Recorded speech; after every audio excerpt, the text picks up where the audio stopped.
नमस्कार। सांकेतिक भाषा के इस विशेष बुलेटिन में आप सभी का स्वागत है। मैं हूं ऋतु, मेरे साथ हैं HI एंकर दीपाली। खबरों की शुरुआत करें उससे पहले नजर डालेंगे हेडलाइंस पर।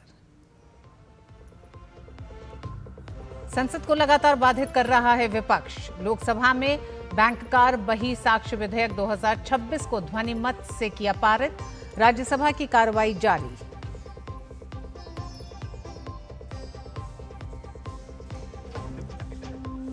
संसदीय स्थायी समिति ने फेसबुक से प्रधानमंत्री नरेंद्र मोदी का वीडियो हटाए जाने के मामले में मेटा प्रमुख मार्क जुकरबर्ग से माफी मांगने को कहा। 3 दिन में माफी नहीं मांगने पर जुकरबर्ग को संरक्षण और छूट हो सकती है वापस।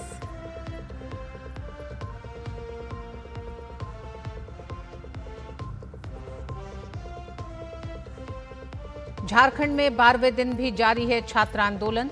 बारिश के बीच भी छात्र धरना स्थल पर डटे। विधानसभा घेराव की तैयारी।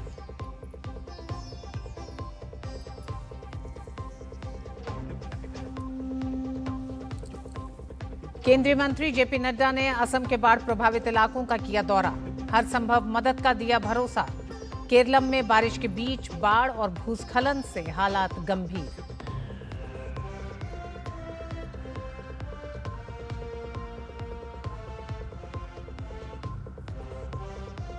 आरबीआई ने की मौद्रिक नीति समिति के फैसलों की घोषणा। चालू वित्त वर्ष के लिए आर्थिक वृद्धि दर का अनुमान बढ़ाया। महंगाई का घटाया।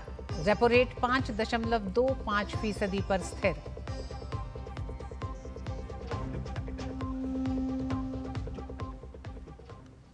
संसद के मॉनसून सत्र में विपक्ष का हंगामा थमने का नाम नहीं ले रहा है। बुधवार को भी हंगामे की वजह से सदन की कार्रवाई को कई बार स्थगित करना पड़ा। लोकसभा की कार्रवाई दोपहर 2 बजे फिर शुरू हुई, लेकिन 20 मिनट के बाद गुरुवार सुबह 11 बजे तक के लिए स्थगित कर दी गई।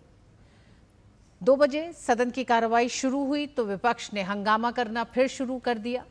लोकसभा में विपक्ष के हंगामे के बीच पीठासीन अधिकारी जगदम्बिका पाल ने लगातार विपक्षी सदस्यों से संसदीय मर्यादाओं और नियमों का पालन करते हुए सदन की कार्रवाई में भाग लेने की अपील की।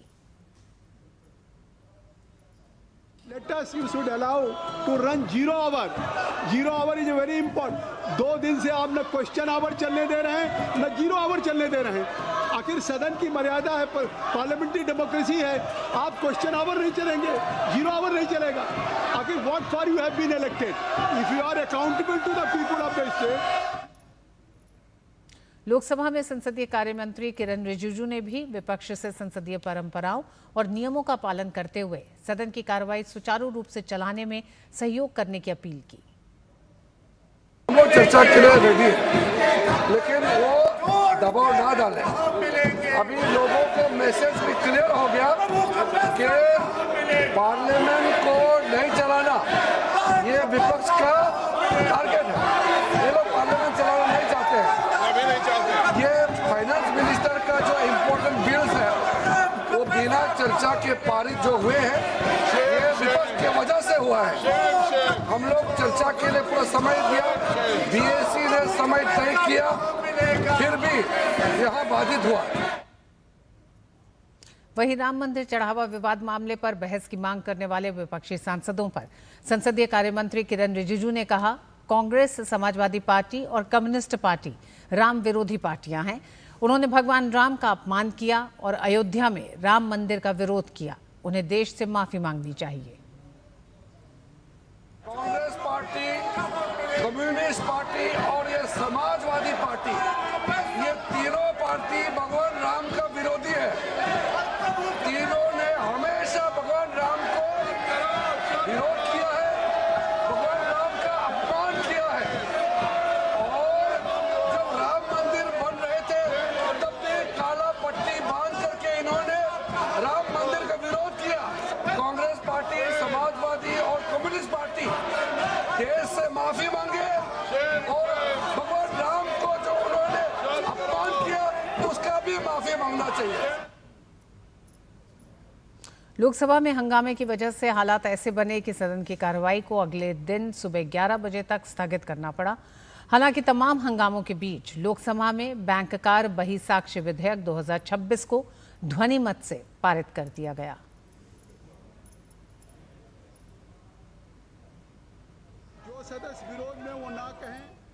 उधर राज्यसभा में भी आज हंगामा देखने को मिला। राम मंदिर के चढ़ावे की कथित चोरी और नीट प्रश्न पत्र लीक मामले को लेकर प्रदर्शन करने वाले छात्रों पर पुलिस कार्रवाई के मुद्दे पर विपक्ष ने जोरदार हंगामा किया। नारेबाजी और विरोध के कारण उच्च सदन की कार्रवाई बार बार बाधित हुई। हालांकि 2 बजे सदन की कार्रवाई फिर शुरू हुई। राज्यसभा में जजों की संख्या को बढ़ाने से संबंधित बिल पर चर्चा जारी है। केंद्रीय कानून मंत्री अर्जुन राम मेघवाल ने बिल को पेश किया। Honorable Deputy Chairman, sir, with your kind permission, I rise to move that the bill further to amend the Supreme Court Number of Judges Amendment Act 1956 as passed by Lok Sabha be taken into consideration. Jharkhand में प्रतियोगी परीक्षाओं में कथित धांधली के विरोध में छात्रों का आंदोलन लगातार तेज होता जा रहा है। राजधानी रांची के जयपाल सिंह मुंडा स्टेडियम में बड़ी संख्या में छात्र अपनी मांगों को लेकर धरने पर बैठे हैं। आंदोलन ने अब नया रूप ले लिया है और प्रदर्शनकारी छात्रों ने भूख हड़ताल भी शुरू कर दी है। छात्रों का कहना है कि जब तक उनकी मांगों पर ठोस फैसला नहीं लिया जाता, उनका आंदोलन जारी रहेगा। देखिए डीडी न्यूज के संवाददाता दिवाकर कुमार की खास रिपोर्ट।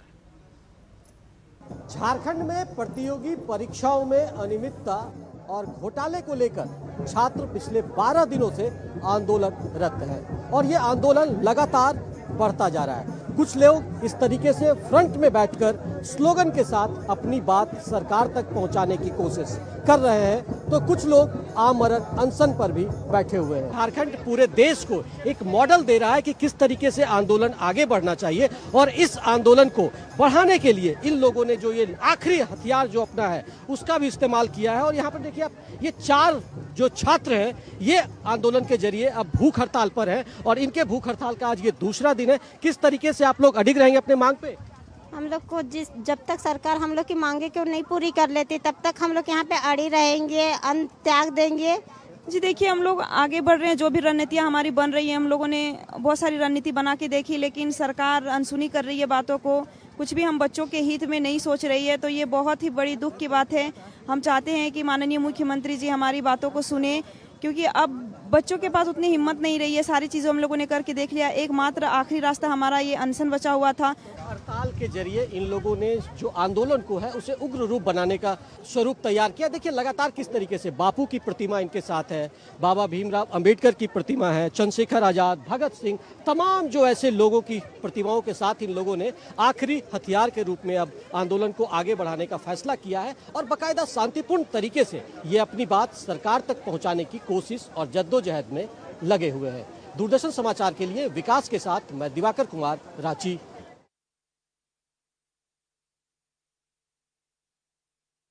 झारखंड के मुख्यमंत्री हेमंत सोरेन का कहना है कि मामले पर राज्य सरकार छात्र हित के लिए लगातार प्रयासरत है।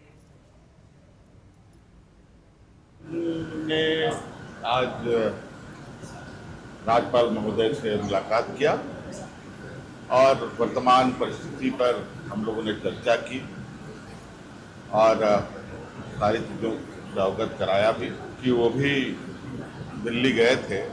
झारखंड के संदर्भ में भी उनकी शायद चर्चा हुई होगी। उनका भी यही कहना है और दिल्ली से भी यही चर्चा में आ रहा है कि ये राष्ट्रीय समस्या का रूप दिख रहा स्थिति है, उसकी जानकारी पूर्ण रूप से लेने की आवश्यकता है। कई लोग इसमें जेल भी जा चुके हैं, कई लोग के यहाँ जांच एजेंसी के द्वारा दबिश भी दी जा रही है।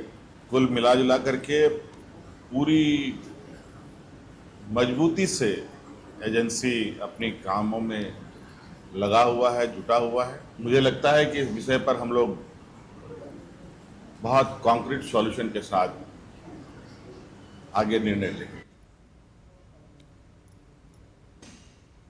वहीं ताज़ा अपडेट के अनुसार जयपाल सिंह स्टेडियम में आंदोलनरत छात्रों से राज्य सरकार वार्ता करेगी।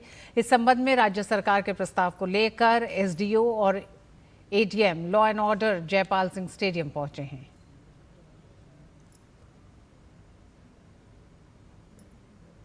भाजपा सांसद बासुरी स्वराज ने नेता प्रतिपक्ष राहुल गांधी और कांग्रेस पर तीखा पलटवार किया है।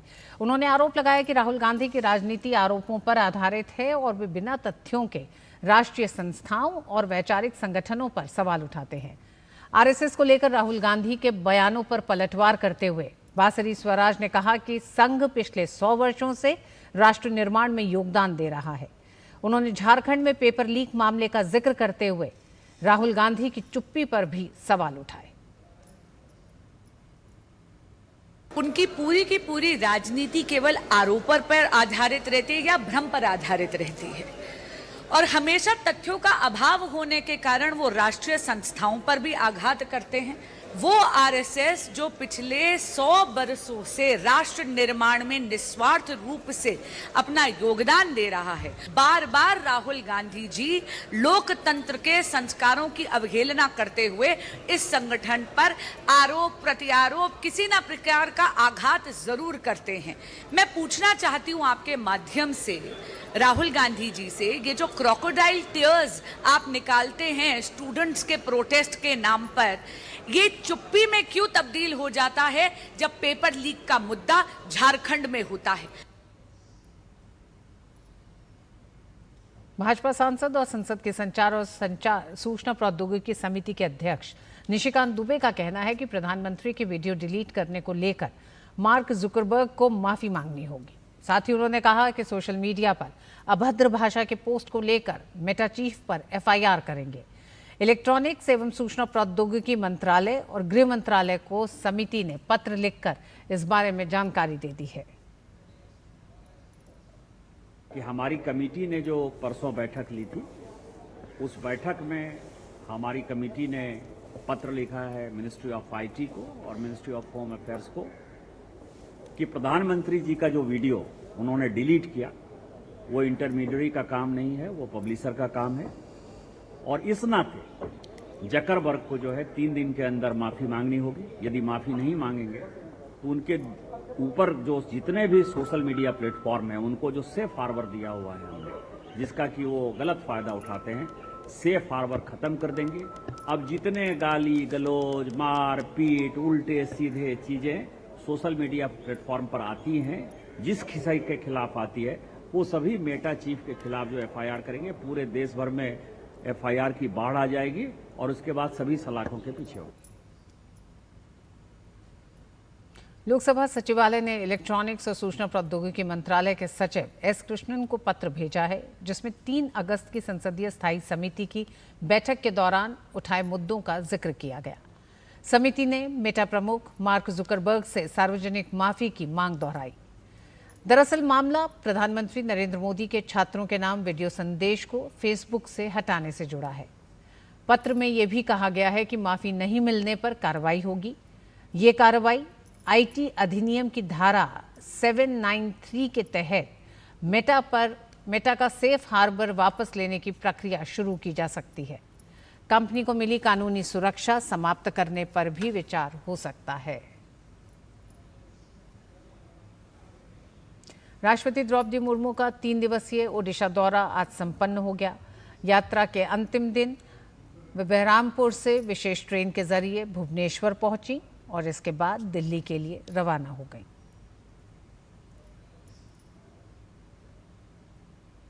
उत्तर प्रदेश विधानसभा के मानसून सत्र में हंगामे को लेकर सियासत तेज हो गई है। मुख्यमंत्री योगी आदित्यनाथ ने समाजवादी पार्टी पर लोकतांत्रिक परंपराओं की अनदेखी करने और सदन की कार्रवाई बाधित करने का आरोप लगाया। उन्होंने कहा कि सरकार युवाओं, किसानों, महिलाओं और गरीबों के लिए नई योजनाओं पर चर्चा चाहती थी, लेकिन विपक्ष के हंगामे के कारण इस पर सार्थक बहस नहीं हो सकी। जो अलोकतांत्रिक और असंवैधानिक चेहरा है वो एक बार फिर से विधानसभा सत्र के दौरान देखने को मिला है।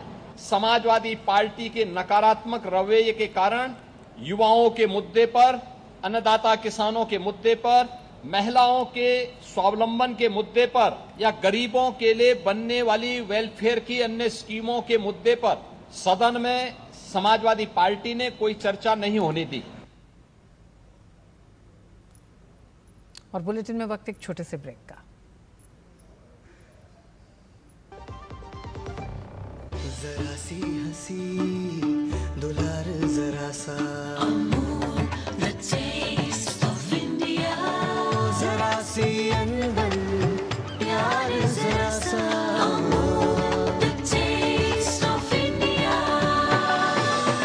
यही तो अमूल है स्वाद इंडिया का, यही तो अमूल है टेस्ट ऑफ इंडिया।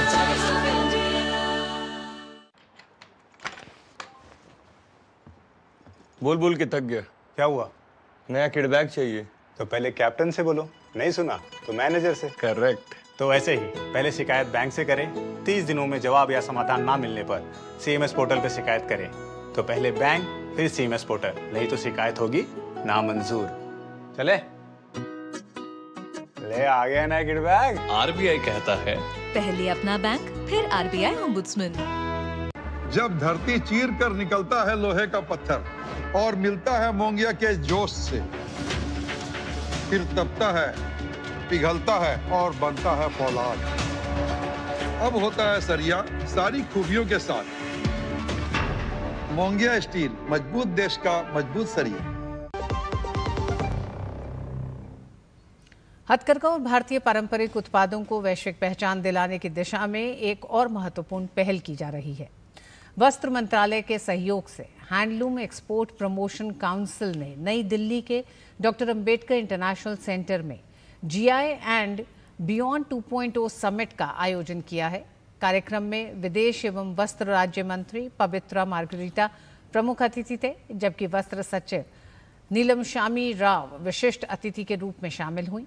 समिट में GI पंजीकरण और बौद्धिक संपदा अधिकार, घरेलू और अंतर्राष्ट्रीय बाजार में GI उत्पादों के प्रचार प्रसार, कृत्रिम बुद्धिमत्ता आधारित GI समाधान और भारतीय हथकरघा उत्पादों की वैश्विक ब्रांडिंग जैसे विषयों पर विशेषज्ञ चर्चा हुई।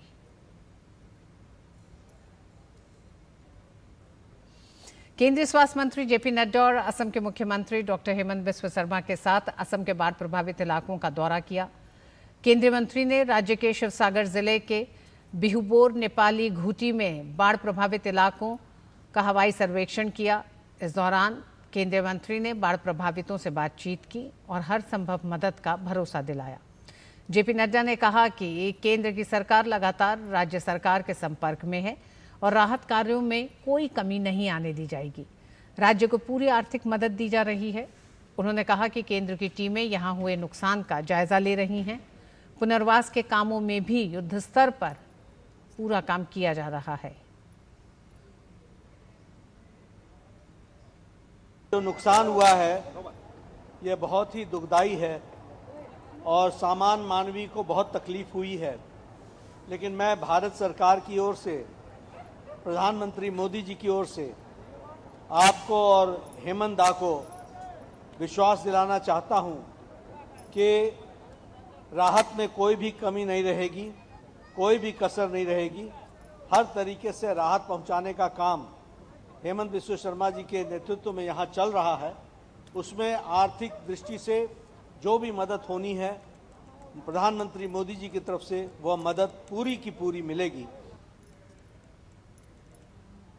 5 अगस्त 2019 को जम्मू कश्मीर के इतिहास में एक नए अध्याय की शुरुआत हुई थी। इस दिन प्रधानमंत्री मोदी के नेतृत्व में संसद ने अनुच्छेद 370 और 35A को खत्म कर दिया था। इस ऐतिहासिक फैसले के बाद जम्मू कश्मीर में विकास की नई इबारत लिखी जा रही है। बीते 7 वर्षों में जम्मू कश्मीर में पर्यटन, निवेश और शिक्षा समेत तमाम क्षेत्रों में सकारात्मक बदलाव साफ देखने को मिले हैं। 7 साल पहले जम्मू कश्मीर में अनुच्छेद 370 हटने के साथ ही वहां एक नए युग की शुरुआत हुई। 5 अगस्त 2019 को देश ने प्रधानमंत्री नरेंद्र मोदी के नेतृत्व में सही मायनों में एक विधान, एक निशान और एक संविधान की संकल्पना को पूरे होते देखा। मोदी सरकार के इस एक फैसले ने जम्मू कश्मीर में न सिर्फ अलगाववाद को जड़ से उखाड़ने का काम किया, बल्कि वहां तरक्की की भी नई इबारत लिखी। दरअसल 5 अगस्त 2019 को संसद ने अनुच्छेद 370 और 35A को हटाने की मंजूरी दी। इसके साथ ही नोटिफिकेशन के जारी होते ही अक्टूबर 2019 से जम्मू कश्मीर और लद्दाख को 2 अलग केंद्र शासित प्रदेशों के रूप में पुनर्गठित कर दिया गया। इसके साथ ही केंद्र सरकार के करीब 170 कानून जो यहाँ लागू नहीं होते थे वो इस क्षेत्र में लागू कर दिए गए। साथ ही राज्य के 334 कानूनों में से 164 को निरस्त किया गया और 167 कानूनों को भारतीय संविधान के अनुरूप अनुकूलित किया गया। अनुच्छेद 370 से मिली आजादी के बाद घाटी में लोकतांत्रिक व्यवस्था भी काफी मजबूत हुई है। वहां हुए तमाम चुनावों में लोगों ने बढ़ चढ़कर हिस्सा लिया है। इस ऐतिहासिक बदलाव के बीच वाल्मीकि समुदाय, गोरखा लोगों और पश्चिमी पाकिस्तान के शरणार्थियों को पहली बार राज्य के चुनाव में मतदान का अधिकार मिला। नए मूल निवासी कानून के तहत 15 वर्ष से रहने वाले व्यक्ति अधिवासी माने गए। साथ ही राज्य से बाहर विवाह करने वाली लड़कियों और उनके बच्चों के अधिकारों का संरक्षण सुनिश्चित हुआ। इसके अलावा आयुष्मान भारत और पीएम किसान योजना का लाभ अब सीधे लाभार्थियों तक पहुंच रहा है। 2019 के बाद आफ्टर एब्रोगेशन ऑफ 370 हमें एक बहुत बड़ा बदलाव दिखा। बदलाव तरक्कियात का, बदलाव बेहतर दिनों का, बदलाव अच्छे एजुकेशन का, बदलाव एम्प्लॉयमेंट पैकेजेस का और बदलाव कहीं ना कहीं एक बेहतर मुस्तकबिल को संवारने का। पिछले कुछ वर्षों में निवेशकों का भरोसा बढ़ने से जम्मू कश्मीर की अर्थव्यवस्था में ऐतिहासिक उछाल आया है। 2020 से पहले यहाँ सिर्फ 69 अप्रोक्सीमेटली रजिस्टर्ड स्टार्टअप्स थी, लेकिन अभी की अगर बात की जाए फाइनेंशियल ईयर 25-26 की तो अप्रोक्सीमेटली 1800% जो है बूम हुआ है स्टार्ट परसेंट। उसमें आप देख सकते हो कि 1800 से ज्यादा स्टार्टअप्स नए रजिस्टर्ड हुए। वहीं इस सुधरती स्थिरता और बेहतर माहौल ने स्थानीय युवाओं के भविष्य को भी संवारा है। जहां 7 दशकों में मात्र 8,000 करोड़ रुपए का निवेश आया था, वहीं पिछले कुछ वर्षों में यह बढ़कर लगभग 18,000 करोड़ रुपए तक पहुंच गया। दूसरी तरफ पिछले 4 वर्षों में ही स्वरोजगार योजना के तहत 9,81,000 से अधिक लोगों को रोजगार के नए अवसर प्रदान किए गए हैं। कृषि अर्थव्यवस्था को बढ़ावा देते हुए कश्मीरी केसर को जीआई टैग मिला और सेब के लिए लागू इंटरवेंशन स्कीम से बाजार में कीमतें स्थिर हुईं। घाटी में सुरक्षा व्यवस्था सुधरने का सबसे बड़ा असर पर्यटन उद्योग पर दिख रहा है। 2024 में इतिहास में सबसे ज्यादा 2.3 करोड़ से अधिक पर्यटकों का आगमन दर्ज किया गया, जो जमीनी स्तर पर लौटती शांति का सबसे बड़ा प्रमाण है। इसके साथ ही इंफ्रास्ट्रक्चर के मोर्चे पर 80,000 करोड़ रुपए की 63 प्रमुख विकास परियोजनाओं में से 53 पूरी हो चुकी हैं। चिनाब नदी पर बना विश्व का सबसे ऊंचा रेल पुल प्रधानमंत्री मोदी के नेतृत्व में जम्मू कश्मीर में हुए विकास का बेहतरीन उदाहरण बनकर उभरा है।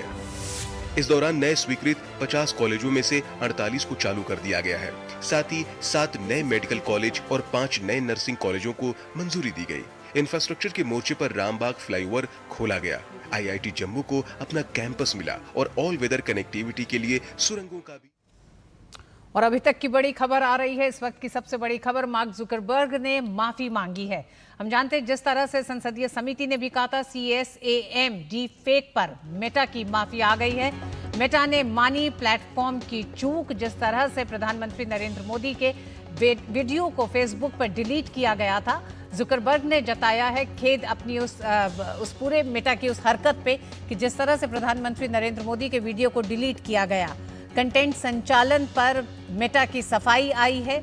मेटा को 3 दिन की एक तरह से मोहलत दी गई थी कि 3 दिन के भीतर Meta global CEO mark Zuckerberg माफी मांगे जो गलती हुई है। जिस तरह से फेसबुक पर प्रधानमंत्री नरेंद्र मोदी के वीडियो को डिलीट किया गया है, गलतियों पर मेटा ने अब माफी मांगी है। डीफेक CSAM पर मेटा बैकफुट पर दिखाई दे रहा है। मेटा ने स्वीकार किया है कि संचालन संबंधी खामियां हैं। हम जानते हैं कि शैलेंद्र हमारे साथ इस खबर पर जुड़ गए हैं। शैलेंद्र, 3 दिन की एक तरह से मोहलत दी गई थी, उसके भीतर ही डीफेक पर CSAM पर मेटा की माफी सामने आई है। किस तरह से इसे देखा जा रहा है?